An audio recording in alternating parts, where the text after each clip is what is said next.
All good? All right, I got 6 o'clock. We will go ahead and get started.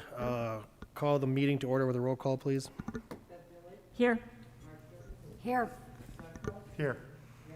Here. Here. Here. Here. All right, so we are here tonight for the annual budget presentation. So with that, I will turn it over to Anne Marie.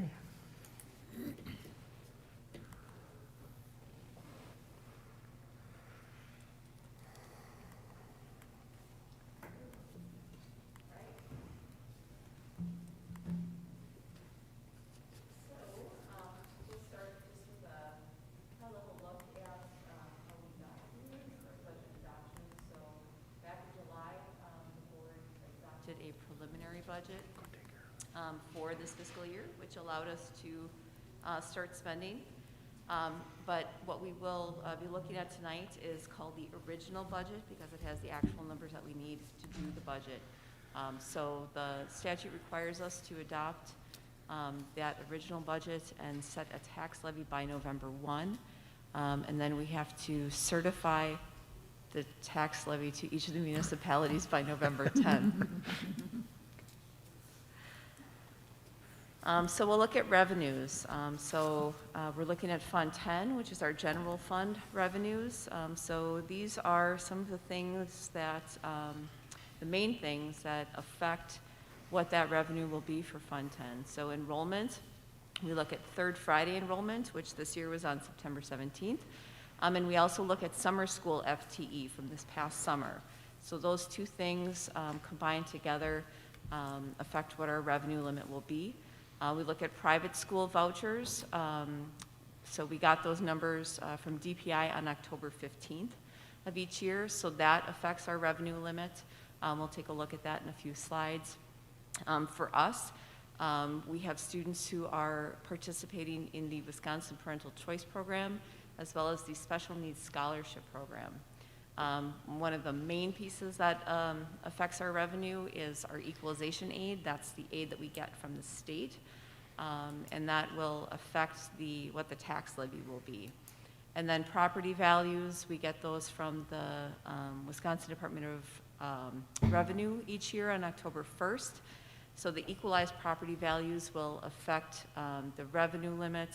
And then computer aid and personal property aid also affect the revenue limit. So looking at enrollment, so this is not the third Friday enrollment, but this is the membership for the purpose of our revenue limit. So this looks at, it looks at our enrollment on third Friday. It takes out the students who are open enrolling into our district because they actually live in a different district. So they get counted in their district, and then it adds back in the students who are in our district but are open enrolling out. And then it also looks at our summer school enrollment, and it takes 40% of what those minutes calculate to as an FTE. So as you can see, we've slowly been on a decline over the years. We've had a larger than normal decline from last year to this year. And then in terms of actually calculating the revenue limit, it looks at a 3-year rolling average. For this year, we look at this year plus the previous 2 years. So if you compare that number to last year in the previous 2 years, we've had a decrease of 60 FTE.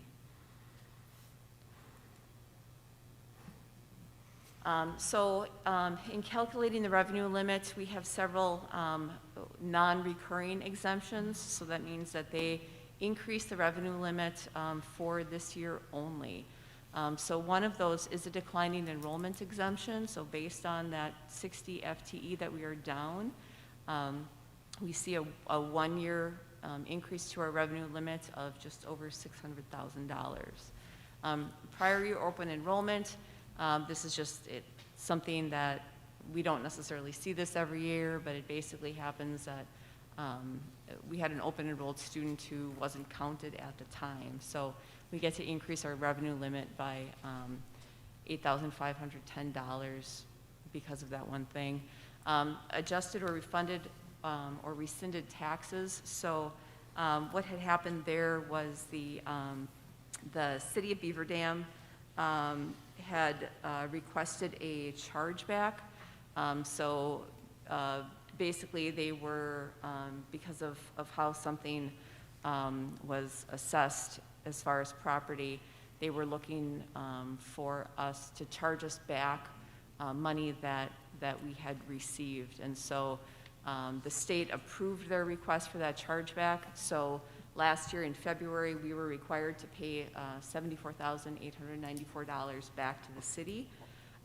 But as a result, we get to add that back to our revenue limit for this year, so we can essentially get the money back. So we lost it last year, but we get it back this year, so it's not a penalty for us. And then the private school voucher aid deduction, which we will look at in more detail, adds $736,803 to our revenue limit. So our total increase for non-recurring exemptions to the revenue limit is just over $1.4 million. So high poverty aid, so this is something that is set for each biennial budget. So in order to be eligible for it, at least 50% of the student enrollment on the third Friday in September in the immediately preceding even-numbered year of the students have to be reported in WISE data as being economically disadvantaged. So usually that means that at least 50% of your students would qualify for free or reduced lunch.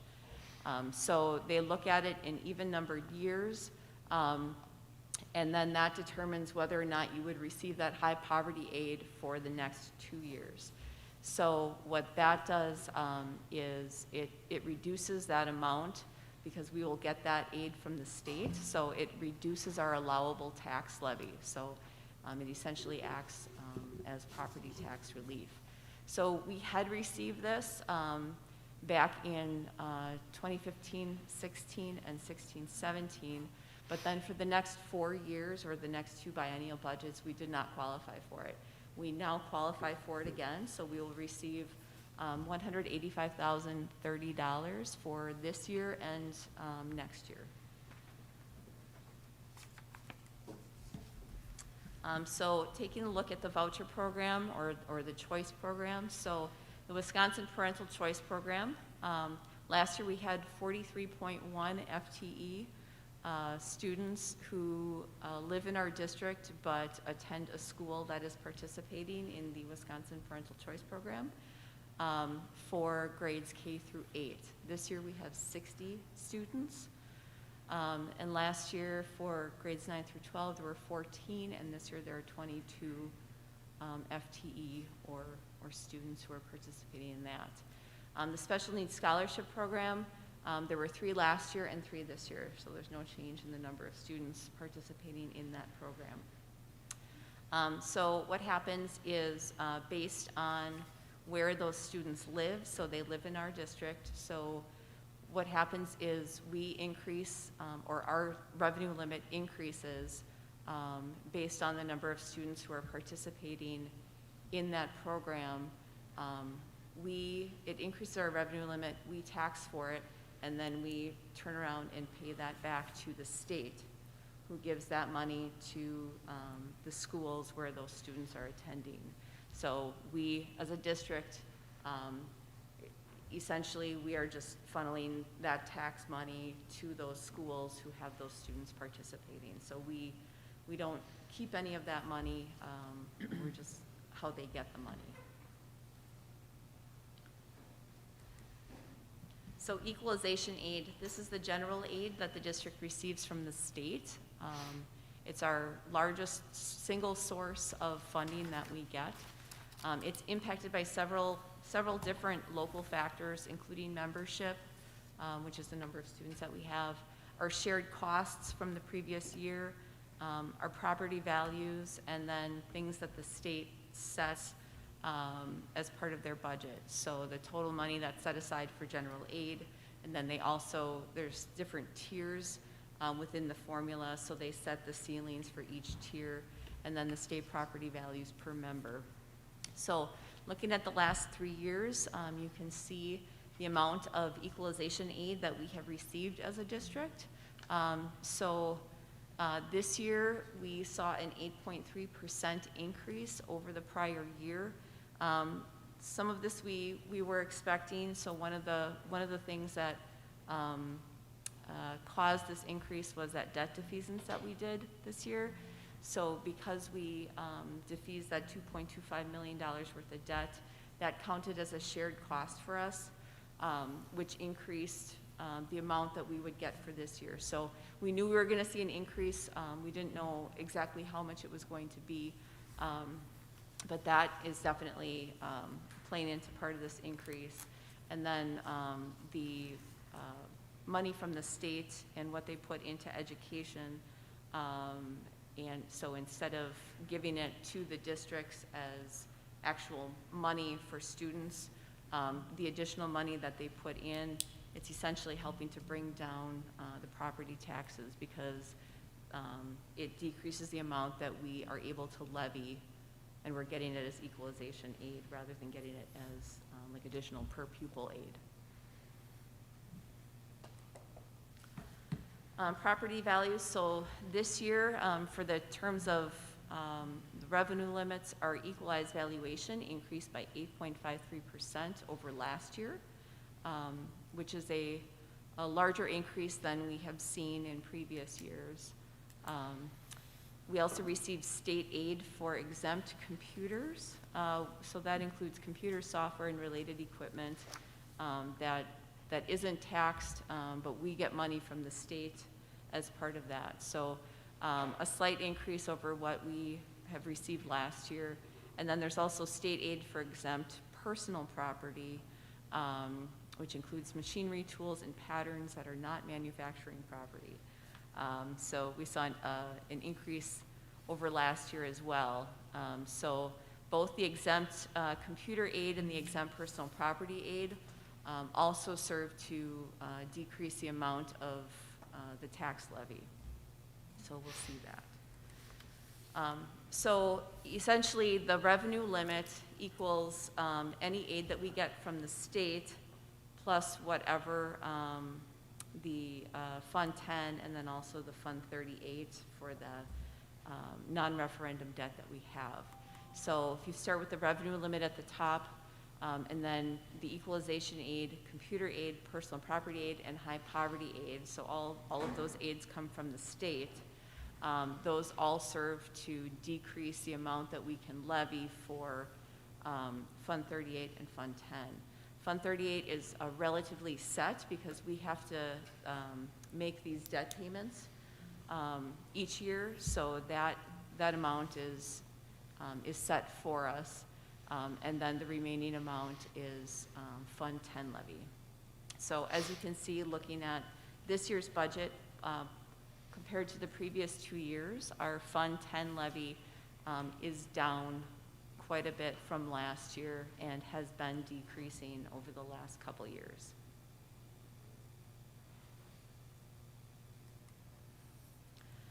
So the levy recommendation would be to levy the full amounts for Fund 10 and Fund 38, which are the two that we just looked at, up to the revenue limit.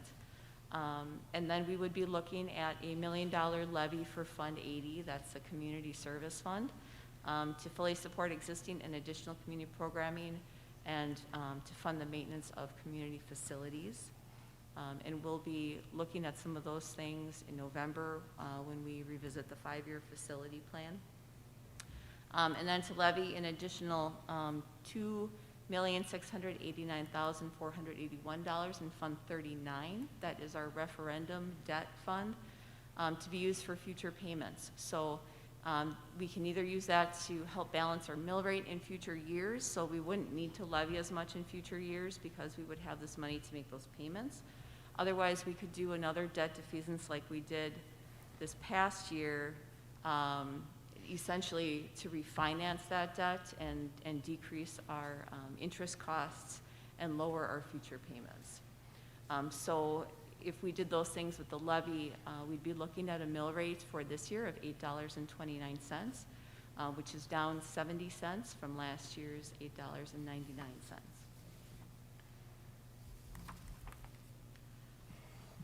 So graphically, looking at the Fund 10, the fund levy and mill rate. So this includes all of the funds that we levy for by different colors. So just one thing to note, in case looking at it, the Fund 39, the referendum debt, actually looks larger than Fund 10, but keep in mind that the starting point for the graph is $5 million. So that's why the blue looks larger than the green, even though the green is larger. But as you can see, our total levy for this year will be very similar to last year's. And looking across the top at the mill rate, our mill rate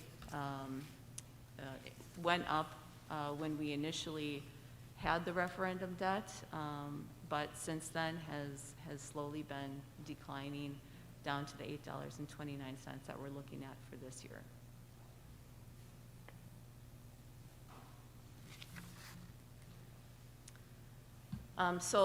Most of the districts, a lot of them actually tonight have meetings where they're certifying what their mill rates would be. So this year, or this is still looking at last year's mill rates, their certified mill rates, to see where they were last year. Looking at that, we were definitely on the lower end and below the state average, and then noting that we are looking at a 70-cent decrease for this current year. So we've been very competitive.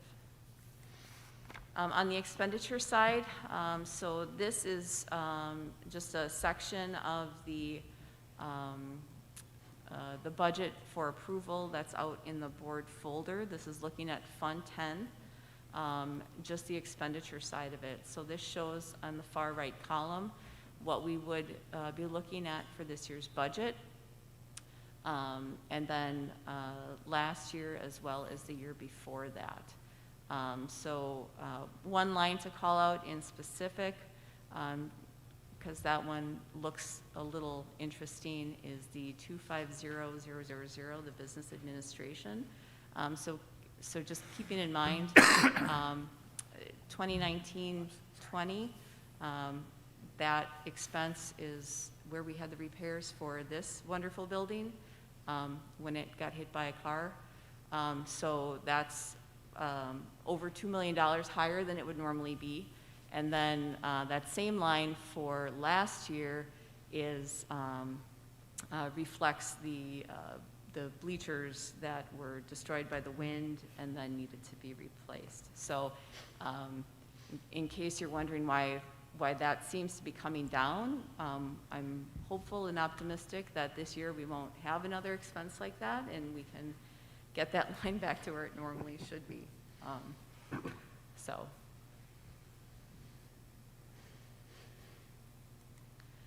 And then this is looking at, Funds 10, that's the general fund, 27 is special ed, Fund 50 is food service, and Fund 80 is community service. So this does not include Fund 38 and Fund 39, which are the debt funds, because those are just pure debt payments.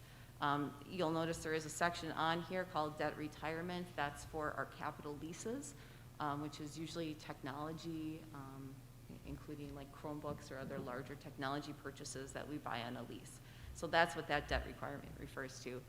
But looking at this, so 52.4% of our total budget is salaries, 20.5% is benefits. So the largest section of our budget is for staffing. Purchase services, the two big pieces in there would be transportation and then our food service contract. But there are other things in there as well. Our maintenance contracts that we have are in there, or for any like construction contracts that we have would be in there as well.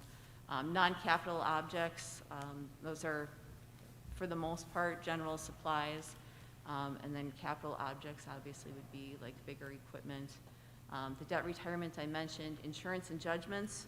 We don't have any judgments, which is great, so this is just insurance, workers' comp insurance, property and liability. And then that other section is mostly dues and fees that we pay out. So that's our smallest section.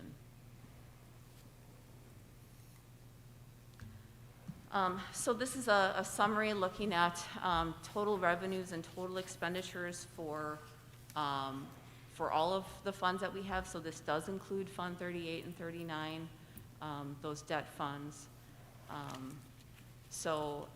This one, looking at 2019, 2020, that total revenues was larger because that was the year that we borrowed the $5 million in order to do some of the renovations at the elementary schools, mostly Jefferson and Lincoln that we've done. We're still using that money in this year. So that's why that total revenue was higher in that particular year than what we saw last year and what we're anticipating this year. And then looking at total expenditures, you'll notice that last year's total expenditures was higher. That is due to that debt defeasance that we did pay out, so the $2.25 million makes that number a little larger than what it would normally be. But looking at the total tax levy line, the tax levy that we're looking at for this year compared to last year is only about $22,000 higher. So we're looking at a very similar total tax levy compared to what we had last year, but we are looking at a lower mill rate due to the property value increase. Anybody have questions?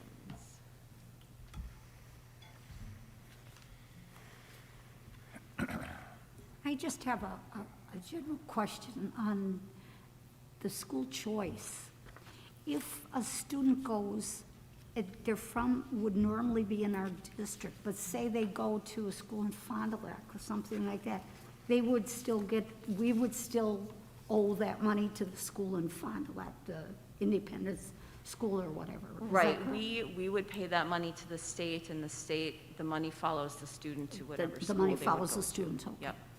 Okay.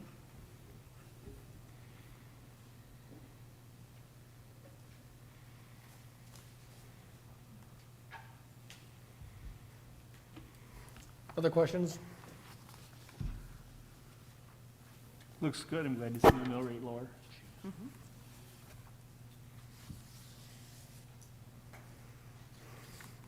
All right, I guess there's no more questions for you. All right, thank you. With that, I would look for a motion for adjournment. So moved. Second. Motion a second for adjournment, all in favor? Aye. All those not, same sign. All right, take a short break here.